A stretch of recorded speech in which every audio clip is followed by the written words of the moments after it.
There she is. That worked. Hey, Sarah. How are ya? I'm okay. Can you guys hear me? Yeah, we can Yeah. hear you. Okay. We can Great. see you. Okay. It's all going great. Okay. It says my mic has been disabled, so I'm glad you all can hear me. It is enabled now. Okay. Yes. Okay. Hey, thank you for joining. Sarah, it's quite a big group. Apparently there's going to be 90 people. Well, that's who signed up. So we think maybe 60, but still, isn't that kind of crazy? I mean, obviously Sven did a very good job advertising. Yeah, we'll see how many people actually show. Um, Actually, and then I had one email from Senderos where the ED there was like, "Can you admit 2 of my staff, but not any more of my staff?" And I was like, I don't know that I can do that. It's like I'll keep an eye out. that's amazing. Because she was worried about them being like too many people being occupied at the same time. Yeah, I think so. Yeah. that's amazing. She was worried about the use of her staff time. I love it. Good on her. Good on her, that's right. Oh, that's funny. So, so sorry, you're in the agenda, I see.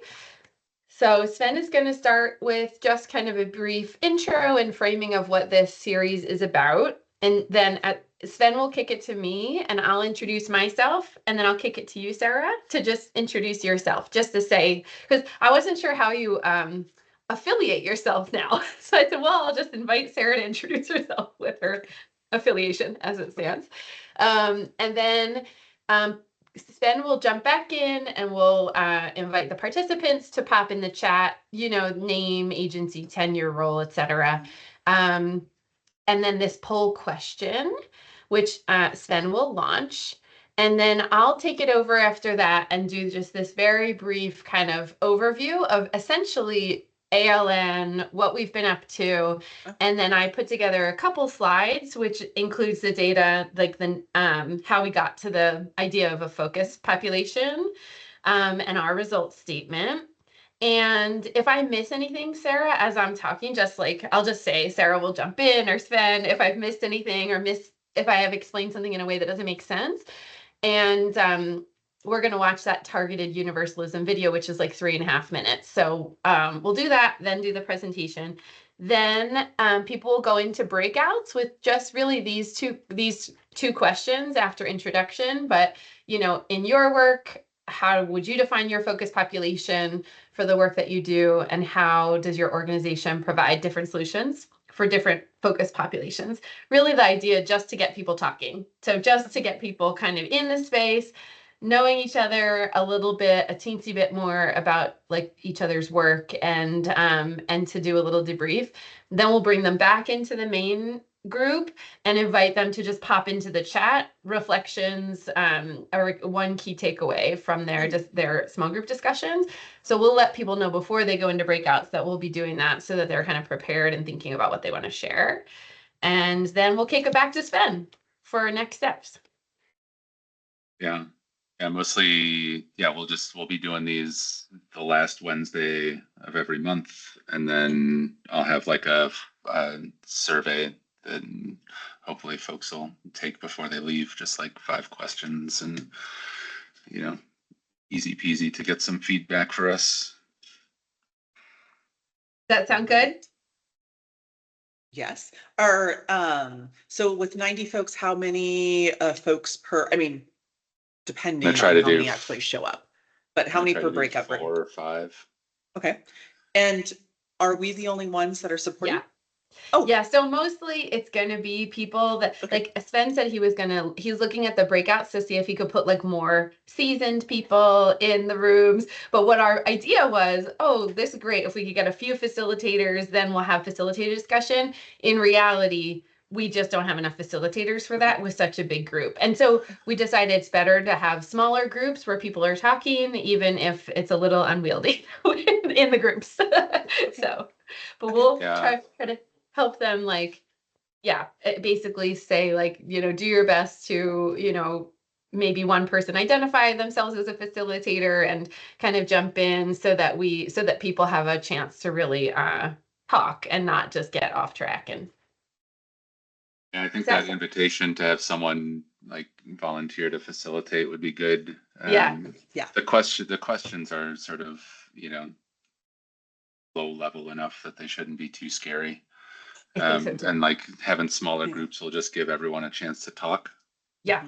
Yeah. So I think, yes, definitely asking somebody to identify themselves as a facilitator to ensure that everyone's voice is heard and everyone has at least a little bit of a chance to speak. Right. Exactly. And we only have, I think it's 15 minutes for the breakouts. Is that right, Sven? We'll keep an eye on time, but yes, it looks like 15 minutes for the breakout. So I'll be explicit when we're sending them into breakouts that, we've got 15 minutes. We're going to ask, as you get into your group, take, 30 seconds to identify a facilitator who will keep an eye on time and make sure everybody has a chance to share. Awesome. All right. Nice. Thanks for doing this, guys. You're welcome, Sven. We are the kind of people who sign up for when we are told to sign up for things. I know. It's good. So. And we'll hopefully go for it, sir. I was going to say, and Caitlin, you don't have to have me introduce myself. Oh, but there's well, I will though. I'll just do it real quick. I'll just kick to you and say, Sarah's going to help us facilitate the small group breakouts, but also because then later on when I introduce ALN, I'll just say, Sarah, you've already met, and me plus Gloria, because I have their affiliations. So yeah, it'll be quick.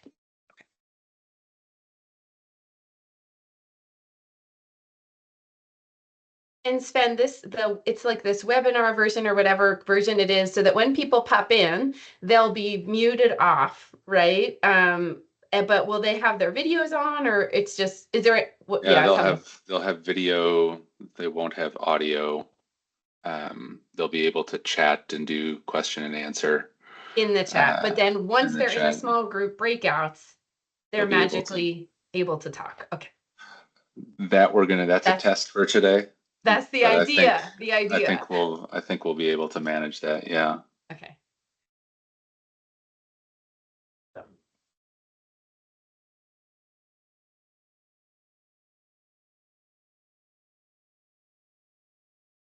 Yeah.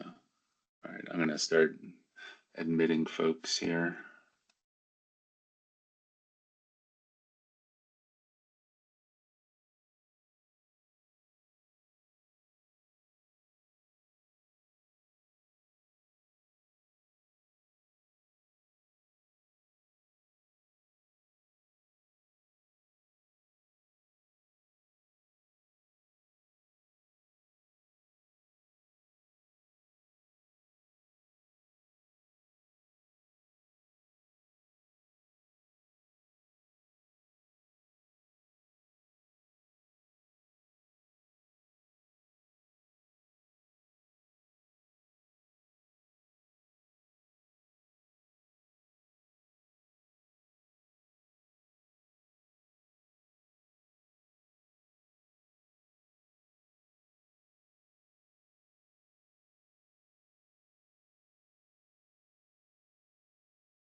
Good afternoon, everyone.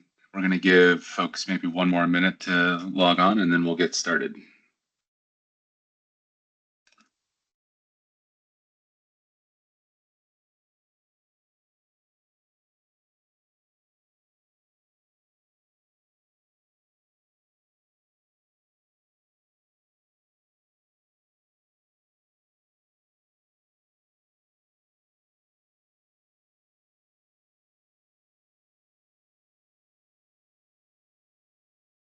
Yeah, so as folks log on, uh, please feel free to go into the chat, and as you enter, just put in your name, your role, your organization and agency, and how long you've been in that role.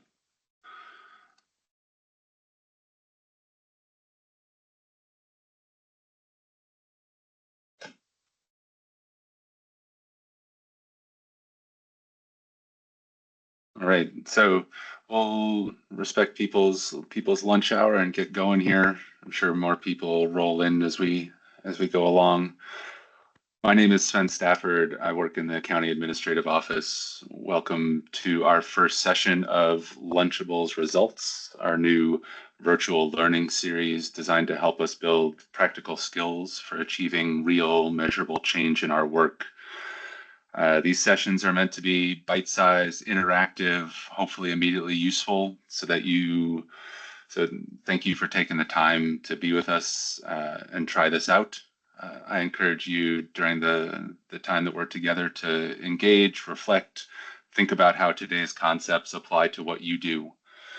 This series is part of our broader effort to grow and support what we're calling a community of practice, a space where county staff and partners can come together to learn, share, and strengthen the way that we approach results-driven work.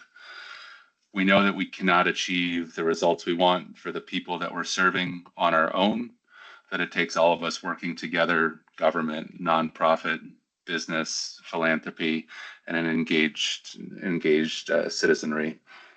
I want to thank the Annie E. Casey Foundation, which has provided support through their Results Count Leadership Program for Equitable Results, tools that help us move from waiting and hoping to getting things done. Every month here, we're going to have people who are using these tools to move their work. And today, we're lucky to have with us Caitlin Becker from the Public Defender's Office and Sarah Emmert from Sarah Emmert Consulting Services to lead our conversation this afternoon. And so I'll turn it over to Caitlin. Hi, good afternoon, everyone. Just echo Sven's thanks for joining us and for being part of this first effort at this lunch table conversation. So again, my name is Caitlin Becker. I am a social worker and the director of holistic defense at the Public Defender's Office here in Santa Cruz County. I have been in Santa Cruz County in this role for the past about 2.5 years. And I have been a defense social worker in public defense for the past 14 years. So I'm going to pass to my colleague Sarah, who is part of the team with Annie Casey, and then we'll pass it back to Sven. Good afternoon, everyone. Lovely to see your faces. So my name is Sarah Emmert. I'm newly a social impact consultant, super new, but I know some of you from my previous role, 10 plus years at United Way of Santa Cruz County. I'll turn it over to Sven.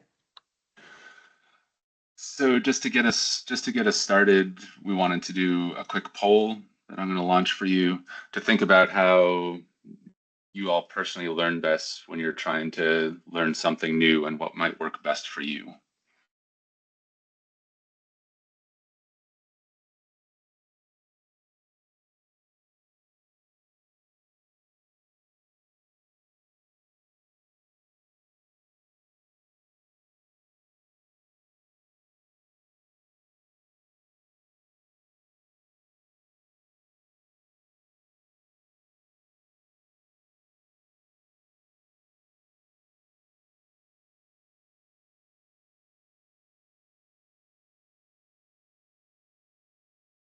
Nice.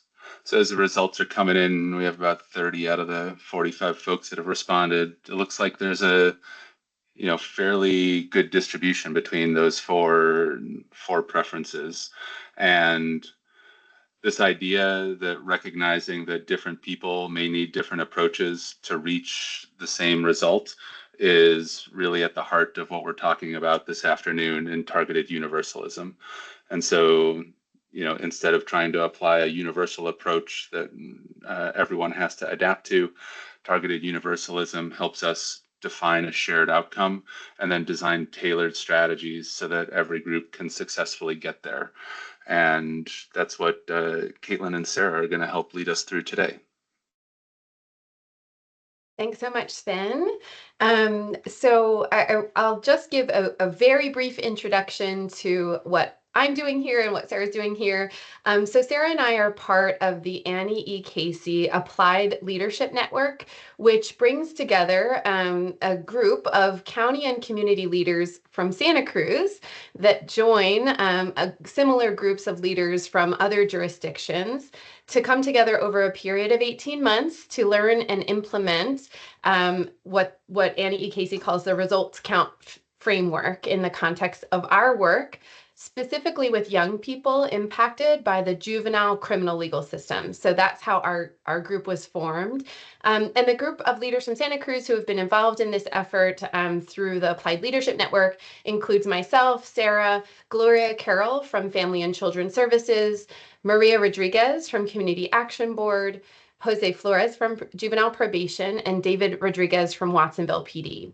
So we've engaged in this work with leaders from jurisdictions around the country, including Shelby County, Tennessee, Westchester County, New York, and Puerto Rico. And we're all, what kind of binds us all together is the work that we are all doing related to working with young people who are impacted or are at risk of being impacted by the juvenile criminal legal system. And so we're gonna begin by showing a video about this concept that introduces the concept of targeted universalism. And then I'll come back on and share a few slides that will help you all see how we've applied this concept in our work with the Applied Leadership Network. And then we're gonna put you all in breakout sessions, which will give you a chance to talk with each other and engage a little bit more directly in dialogue about this concept. So Sven, I think we can launch the video now.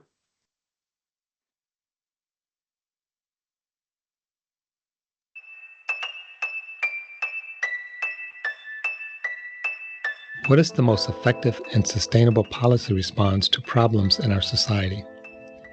Universal approaches are widely used in order to package policies for broad appeal. Universal policies such as Social Security and minimum wage provide the same benefits or minimum protections to everyone, regardless of status or group membership. But by treating everyone the same, universal approaches can't root out group-based discrimination and may actually deepen inequality between groups rather than reduce it. And by providing benefits or protections to everyone, resources that could be targeted to groups worse off instead flow to those who are better off. In contrast to universalism, targeted approaches are commonly used. Targeted policies provide benefits or protections based on group membership or status. SNAP, the food stamp program, conditions benefits on income level. The Americans with Disabilities Act requires public accessibility for disabled groups. And affirmative action focuses on historically disadvantaged groups. Targeted approaches are vulnerable to the critique that they unfairly favor constituent groups over the public good by directing resources to marginalized groups who are already subjected to unfair stereotypes. But universal and targeted approaches are false choices. There is a third way, targeted universalism. Targeted universalism means setting universal goals that can be achieved through targeted approaches. This approach targets the various needs of each group while reminding us that we are all part of the same social fabric. This can be accomplished by following 5 steps. First, set a universal goal. For example, 100% proficiency in 8th grade math. Second, measure how the overall population fares relative to the universal goal. In this example, we might discover that only 80% of 8th graders are proficient in 8th grade math. Third, measure the performance of population segments relative to the universal goal. So although 80% of all 8th graders are proficient, we might find that only 70% of Latinx students are proficient. Fourth, understand how structures and other factors support or impede groups' progress toward the universal goal. For our Latinx students, classroom instruction materials and lessons designed for English speakers may impede learning, including math proficiency. Finally, implement targeted strategies so that each and every group can achieve the universal goal based upon their needs and circumstances. This may take the form of ESL-specific math tutoring for our Latinx students, while another group may require a completely different strategy to achieve the same universal goal. Targeted universalism rejects a blanket universal, which may be indifferent to the reality that different groups are situated differently relative to the institutions and resources of society. By aspiring toward shared universal goals, Targeted Universalism empowers targeted strategies capable of achieving those goals while moving us beyond concerns over disparities alone and toward our highest aspirations for all.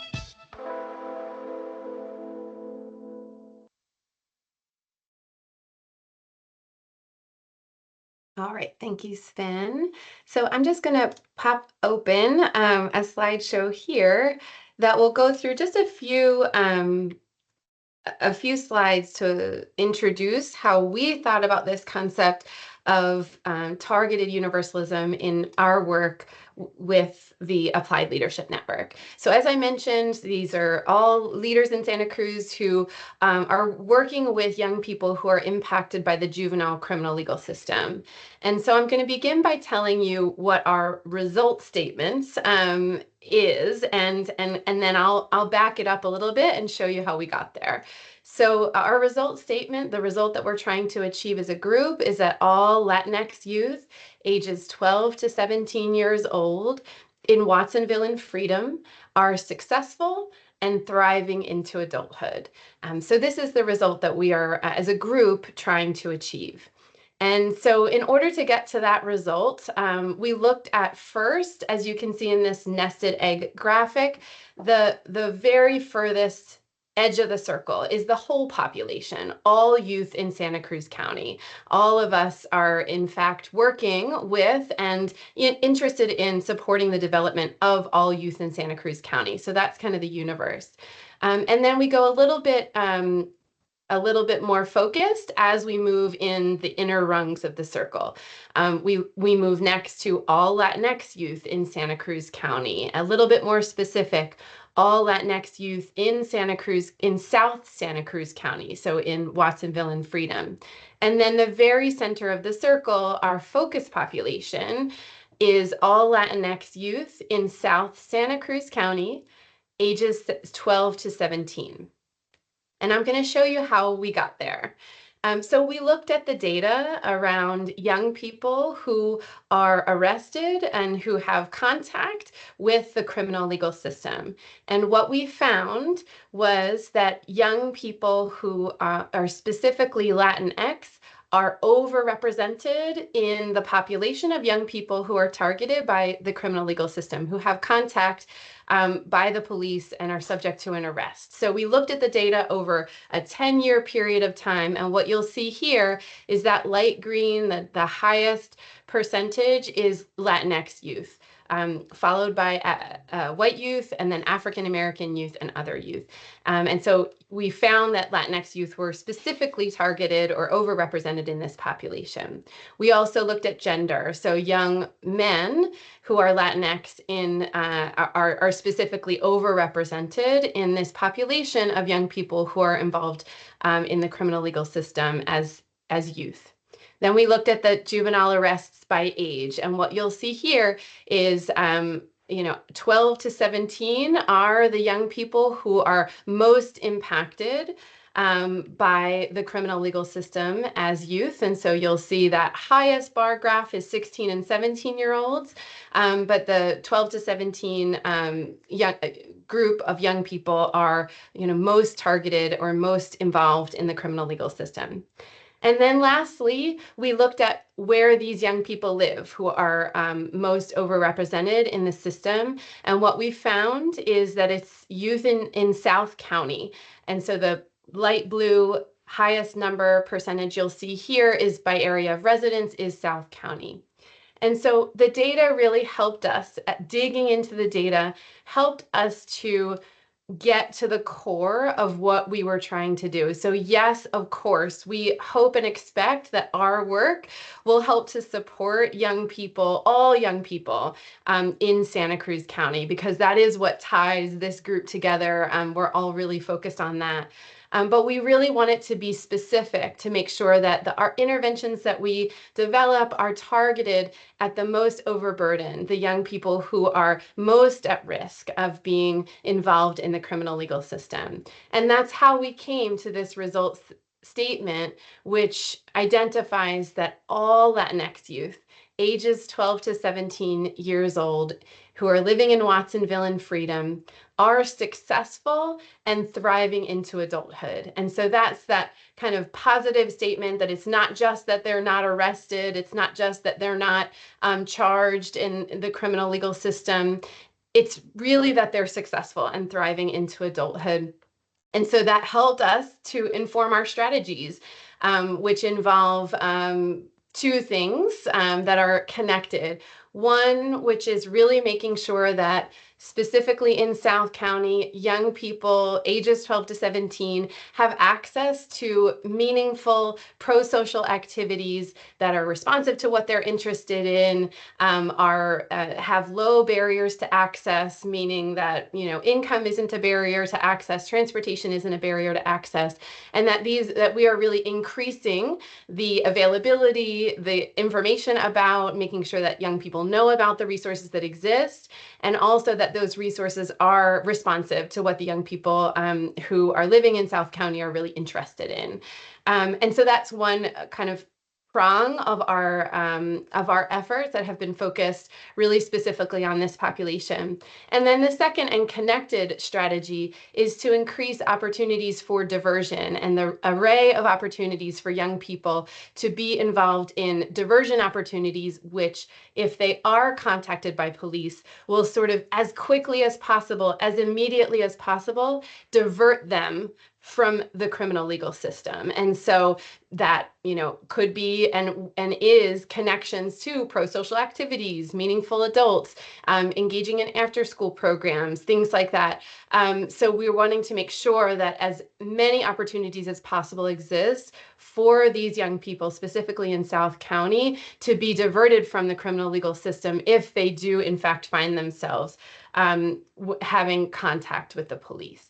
And so the last thing I wanted to show you before we open it up to questions and discussion among all of us is something that Sven said at the outset, which is we, just the Public Defender's Office, probation, Watsonville Police, Family and Children's Services, Community Action Board, and United Way, you see that we are on this kind of web of organizations and entities that are involved in trying to achieve the result we're trying to achieve, but we're not alone. And what we have recognized and tried to do and continue to do and appreciate the efforts that the county is making to build this network of collaboration so that we can make sure to tap our colleagues in the Office of Education, our colleagues in the community who are providing clinical support like PVPSA to young people who have mental health needs, have unaddressed trauma, that there are so many different entities that need to be involved in this result that we're trying to achieve.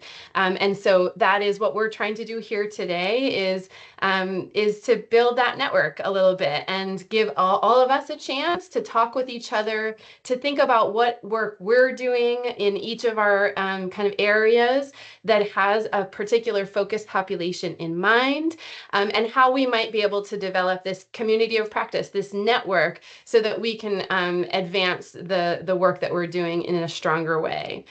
So I'll pause there and just see if first, Sven and Sarah, if you have anything to add, if I've missed anything in this introduction, and also whether other people have questions before we go into small groups. So Sven or Sarah, anything to add? The only thing, thanks, Caitlin. The only thing that I would emphasize is that we know that in our targeted approach, there will be ripple effects that impact all young people in South County and the county. And so I just want to like really name that. But thank you, Caitlin. Thanks so much, Sarah. Sven, anything to add from your perspective?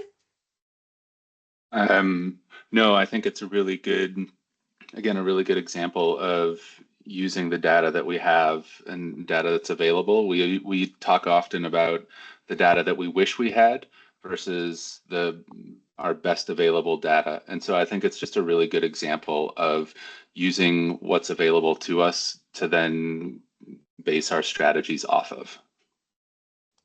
Yes, awesome. Thanks, Sven.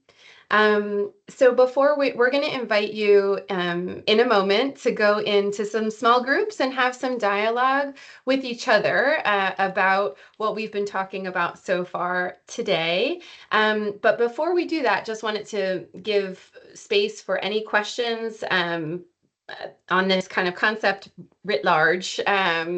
Just pop them in the chat if you have any questions that you want to address before we go into small groups.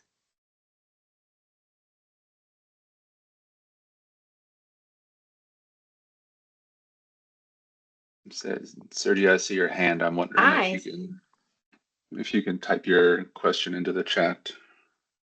My chat is not working. Okay. But your mic is, so this is a good test. Go ahead, tell us your question or contribution. No, that was my question. You said type into the chat. I can't. It's not working. Okay. Very good. Very good. We are doing. That's a learning for us. We're doing this for the first time. So this is good to know. Okay, so I see a question here from Audris Blake. UC Santa Cruz. I'm curious where the employment component of this results-driven approach. I wonder, Audris, if you can come off mute and say more. And thanks, Suzanne. Sure. I was just curious as it relates to individuals who were focusing on providing an infrastructure for young people to be not be targeted by the police. Yes. And so I'm curious to what degree finding additional activities for young people might be that would put them in a different position. Yes, yes. So where the employment piece comes in as it relates to, you're talking about after school programs or what have you. Where does the employment training, the employment awareness come into place in this overarching goal? Strategy. Oh, that's a great question. Yes, thank you so much for clarifying that. I'll start and then invite Sarah to add anything. We have found part of the work that we've done is really engage young people in what they're interested in, what support they're looking for. And we have heard that access to employment and employment training is something that young people are particularly interested in. One of the partners in this project is a community action board that has specifically employment related supportive services for young people who are interested in accessing employment and also working on developing job skills. And so there's partners in this work throughout the county who are doing that, and we're making sure that the young people that are connected with CAB are also connected with job training and resources. And I'll just invite Sarah to add anything more to that. Nope, that's you touched on it. Yes. Okay, wonderful. Thanks so much for that question. There's a couple of questions here, and I'm just noticing the time and wonder, Sven, if it makes sense to, we're going to hold these questions and invite you to engage a little bit directly in dialogue with each other. And when you all come back, we'll also, kind of make sure to see if we've been able to process these questions a bit with each other. we're going to invite you into small group breakout rooms. So to me, and I think Sarah, I probably speak for both of us, really one of the most valuable results of the work that we've done with the Applied Leadership Network is the community of leaders that we've been able to tap and meet and collaborate with, both within Santa Cruz County and also in various places throughout the country. And so we're going to invite you into dialogue with each other. And we're going to ask you to go into these breakout rooms. There's going to be about 4 or 5 people in each breakout room. Sarah, Sven, and I will be in 3 of the rooms, but we can't be in all of the rooms. So if we are not in the room that you find yourself in, we're going to ask you to just take 30 seconds to identify a facilitator who will just make sure that everybody has time to share. We've got 15 minutes for small group dialogue, and then we'll come back together to have a larger dialogue before we close at 12:50. So the prompts for discussion in your small groups are going to be just these 2 brief questions. So first, to reintroduce yourselves and let each other know name, role, agency, tenure. So who are you, where do you work, and how long have you been there? And then how would you define your focus population for the work that you do? And how might your organization provide different solutions for different focus populations? Kind of using the example that Sarah and I offered as a jumping off point, but really thinking about your work and the strategies that you're employing where you are. So with that, I'm going to turn it over to Sven, who's going to invite you into breakout sessions. And keep an eye on the time. It's going to be about 15 minutes, and then we'll come back together as a large group and process a bit more and see if we can get to these questions. Yeah, that's exactly right. All right, I'm going to open the rooms now. You have 15 minutes, and hopefully you can find a facilitator fast and have everyone participate.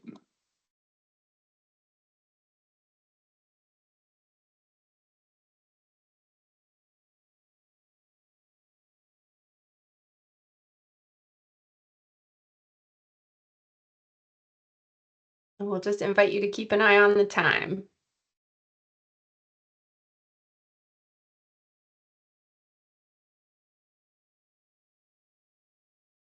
Should we get like a pop-up? I didn't get anything. I didn't get anything either. And I can't use my camera. That's okay, Julia. Let me see. I think Sven's going to try to put us wherever we're supposed to be. Okay, thank you. It might just be that you all Hi, are supposed Sarah. to be here.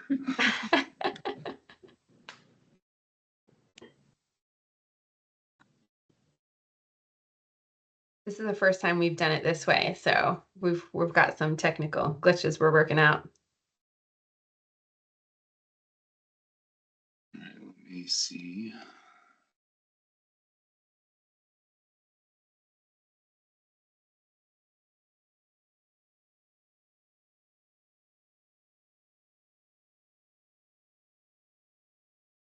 The other option, Sven, is that one of y'all agree to facilitate the 5 that are here, and they just stay in this space and address the prompts. Yeah, I think I'm trying to. You're trying to figure out how you get us out of it? No, I think all of them were assigned to rooms, but I have to find which room they are and re-invite them. So I think, Noelle, I just found yours. Hey, Noelle. Good luck to you. We'll see you in a few. And then we find James here. James, I think, is off. And then Tracy.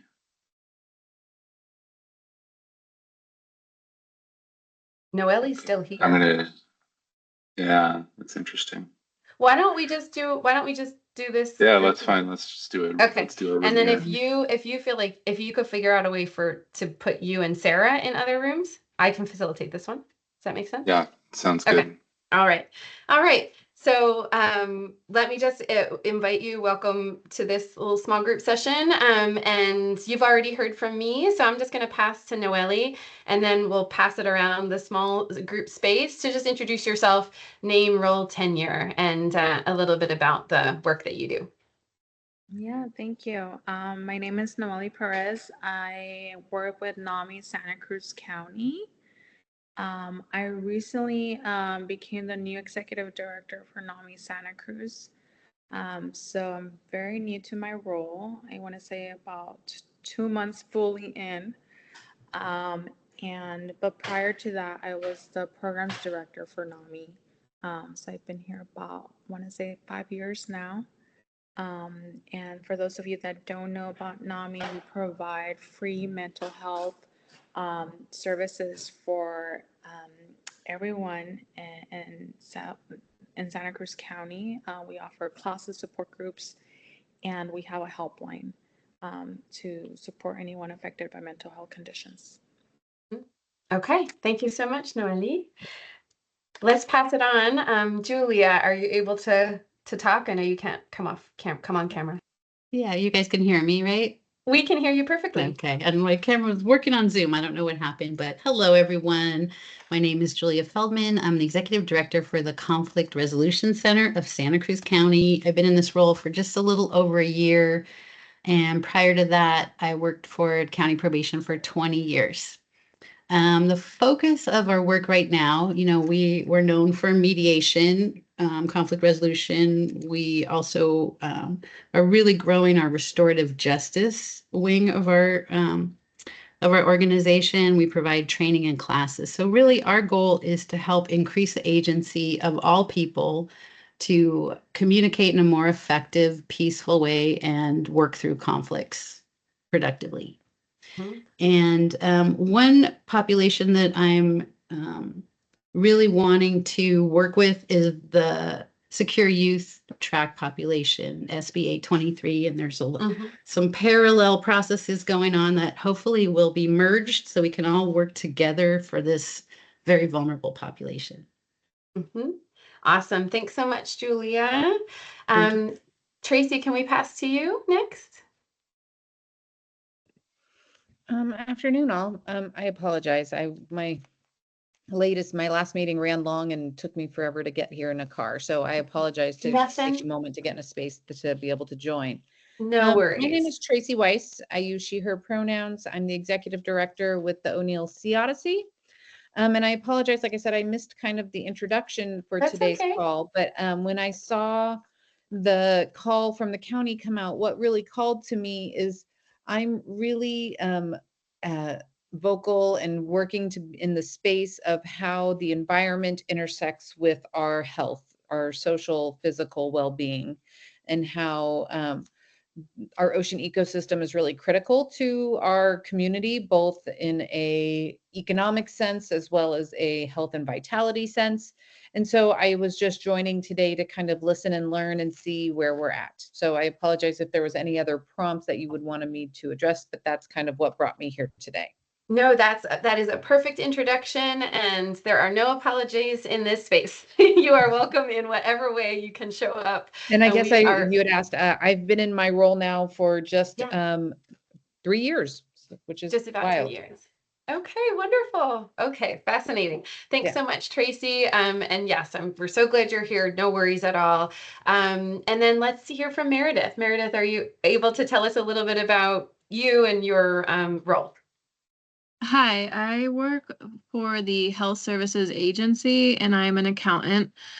I've been with the county since 2018 and this is really a new experience for me. So like Tracy said, I'm here to listen and learn and learn more about the other organizations that are participating on the call today. Yep, awesome. Well, thank you so much for being here. So the first question that we're hoping to kind of dig in a little bit to is if you could, kind of thinking about your work, thinking about what we've talked about so far today, which is this idea of targeted universalism, of looking at, the big population and the big impact that we're trying to make, and also a more kind of focused and tailored population that we might be be focusing on. I heard Julia talk a little bit about the secure youth being a particular area of focus. And just wonder maybe if Julia, you would be okay with kind of starting there and talking a little bit about why you're identifying, and also for those on the call who might not know what the secure youth population is. Yes, thank you, Caitlin. So there used to be a youth prison, used to be called the Youth Authority, then it was called Department of Juvenile Justice. And that was shut down several years ago due to horrific conditions, lack of mental health, lack of safety, tons of trauma, lack of education, et cetera. Similar to what happened with AB 109 in the adult system with the prison realignment. And so since that time, those youth who commit the most serious crimes, who used to be sent to the youth prison, are now to be served locally. Santa Cruz, because we traditionally only sent a very small number of youth to the youth prison, opted to have our local youth served by Sonoma County. So they created a special wing of their juvenile hall, and all of our youth who would have been sentenced to the youth prison were sentenced to Sonoma for the last several years. And what was learned is that these children are languishing. There's not the programming that was expected. They're basically serving time outside of their home community. So the probation chief made a decision to bring these kids back and serve them locally. And so it's kind of wide open now what that's going to look like. And as I said before, there's community organizations that are coming together and meeting and organizing. And then there's the county probation process that's happening kind of parallel. And we need to bridge that, and we need to work together exactly what, the targeted universal goal, like we should be working together so that it's just a barrier. And the youth, they all have experienced such a high level of trauma, and they need not just one intervention, they need a wraparound approach. They need a lot of services and support to be successful and thrive. And I could say a lot more. I know you could, Julia, me too. I really appreciate your sharing. I think it's a really good example of, kind of the conflict resolution center that has, let me know if I've got this right, this really big vision of expanding opportunities for restorative justice and conflict resolution in a healthy way across the whole of Santa Cruz County, but that there's this particular focus right now on youth who are most impacted, like at the highest level by the criminal legal system. So thanks for that example, Julia. Others, does that help to kind of, does it give you all, or your wheels turning, thinking about what your work looks like in terms of this universal, the universal good that you're trying to achieve, and then the kind of more focus, the population that you might be working on? Anybody have other thoughts that kind of percolate based on that?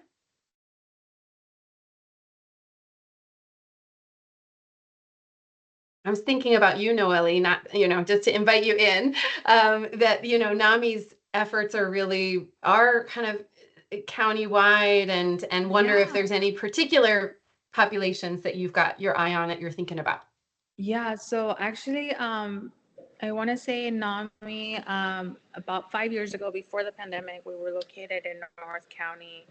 Our services were very limited in terms of just we only offered English programs, and the last 4 years we had really worked on expanding our programs to offer our services to everyone in our county. So we really worked on increasing our Spanish programming. So we went from offering one program in Spanish to now offering 6 programs in Spanish. So we have really increased, our focus on reaching the Latinx population in our county. We also moved our office to South County to provide better access to our programs. We found it hard. Our location, our office was located on Ocean Street in North County, and it was really hard for people to get there and access our services, especially because there was a lot of traffic during that time. There still is. And so it's just, the opposite of traffic. And it's just, it's been wonderful to be in South County and just better access to our services. So yeah, our focus has been reaching the Latinx community and just having, more trust and more open communication around mental health. So yeah, that's what we've been doing. And also our other focus has been parents of youth and caregivers of youth, and really reaching that population and ensuring that they know that we're here for them. Awesome. I think that's Noelle, that really good examples of how NAMI is really kind of tailoring solutions to different populations based on what you're hearing, what you're learning, what you're seeing. So thanks so much for that. Tracy or Meredith, I don't know if any of this sort of resonates with you, or if you want to talk a little bit more about the work that you're doing in your respective space. This is just really not what I expected. I guess I didn't know what to expect or what that this would be like, but I didn't know that we would get such a deep dive into this one very specific topic on this call. It is very interesting for me to hear about it.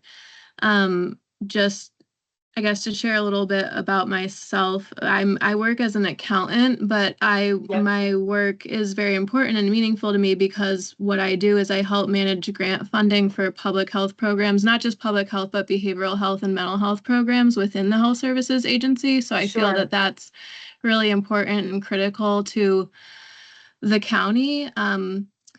I guess what prompted me to join this call is that I do wish that I'm hoping that this could be an opportunity where we can become more interconnected. I just, at this specific moment in time, I don't know how to connect, but I do wonder, like, in what you're talking about, like, I wish there could be more goal sharing in terms of like what we seek to achieve in our departments, but I wish there could be an opportunity to share across departments as well, because I do think a lot of our efforts are interconnected. So anyways, I don't want to go on a big tangent, but yeah.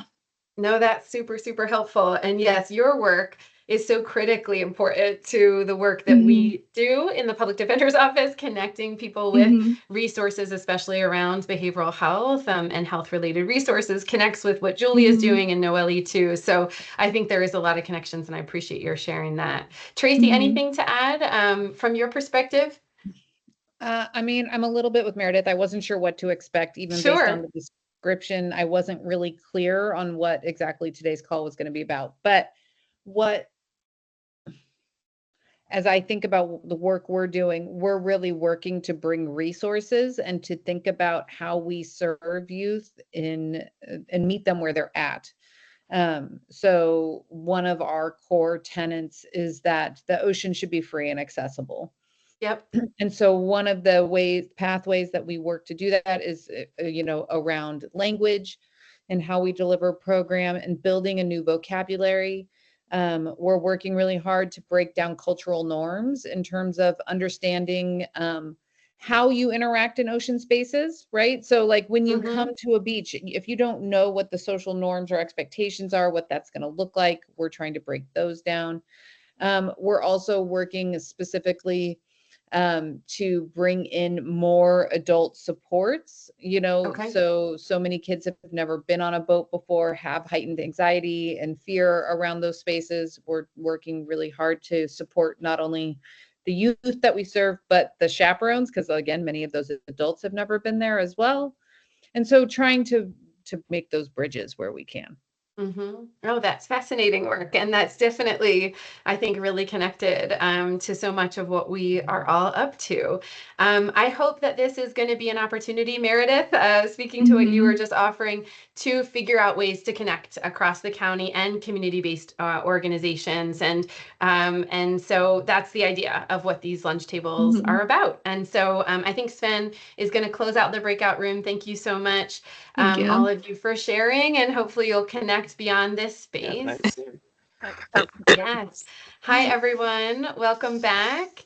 I know it can, we may have cut you off mid-sentence. And so sorry about that. That happens all the time when we're in these spaces. But just want to invite you, if you're interested, just pop into the chat. You know, what's one thing that you're kind of taking away from this conversation with your colleagues? I know probably many of you were not sure what you were signing up for this afternoon, and we appreciate that. So just pop something in the chat if there's a connection that you've made, or reflection that you have from the conversation that we've had here today, something that you're interested in beyond this space. Pop it in the chat. We're interested in both hearing from you and also for you all to hear from each other what you're taking away from this afternoon session. I'm going to kick it back to Sven for our kind of closing and next steps. Oh, right. I forgot. Some people said they couldn't actually use the chat. So hopefully you can use the chat and pop those final thoughts. Yeah, no, as folks are putting in their chats and just some brief reflections, it'd be great to hear from you. We want to, again, this is a monthly series. We're going to try to keep bringing people together. We're going to try to grow this. And in order to do that, we want to make sure that these sessions are interesting and useful for you all. So we're going to be putting a survey in the chat and just getting some quick feedback from you on what you thought about today's session. We're going to, if you feel like this is something that you'd like to contribute to and present some of your own work, we'd be happy to do that as well. People can reach out to me directly.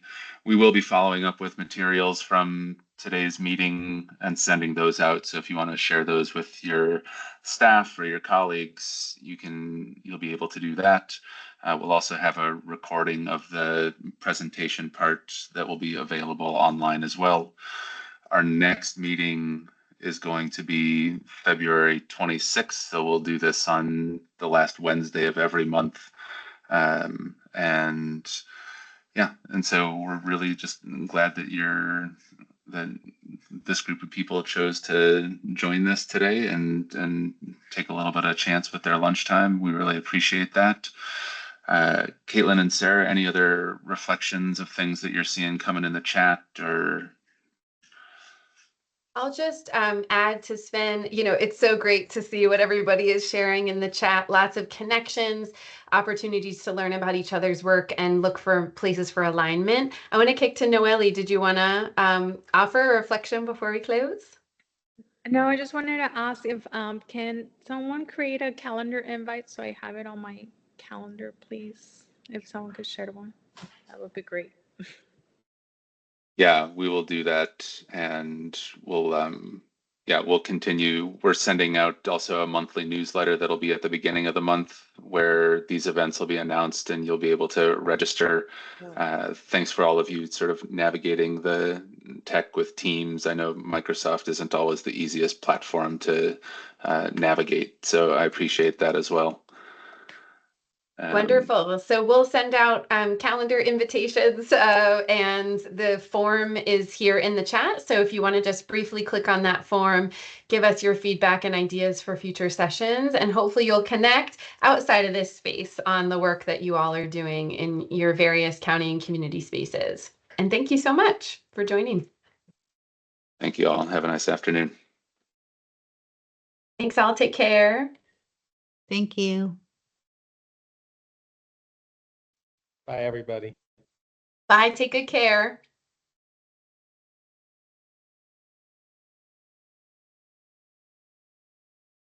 Oh, right. Sorry about the glitches. You were very helpfully affirmatively nodding, Sarah. I appreciate it. I was like, how do we bring in the accountant? And then there was a good connection when she shared. Yeah, no, you never know who's gonna sign up. I mean, I think, with the public health stuff, it's always interesting, right? They take that population lens and if there's people who can help do that coordination and think about how they set up their grants to be more effective, that's be huge. Yeah, and the ocean lady, I was like, interesting. Okay, what are we gonna do with the ocean? And then I was like, no, this is perfect. This is really That's the thing, like everyone has a exactly. role to play in targeted Yes. universalism Yes. because they have some kind of authority in their role. And so I think the examples and the video were really clear. And I think it got folks communicating. The only feedback I have is increasing messaging, and it may have been in there, I just didn't get the information, that it's going to be an interactive like session. That folks are going to need to think about their programming or whatever they're doing in their role and applying this topic or framework or whatever it is to their work.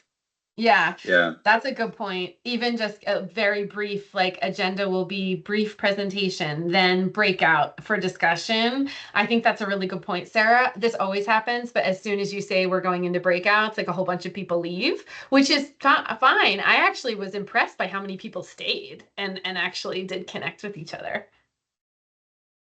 Yeah.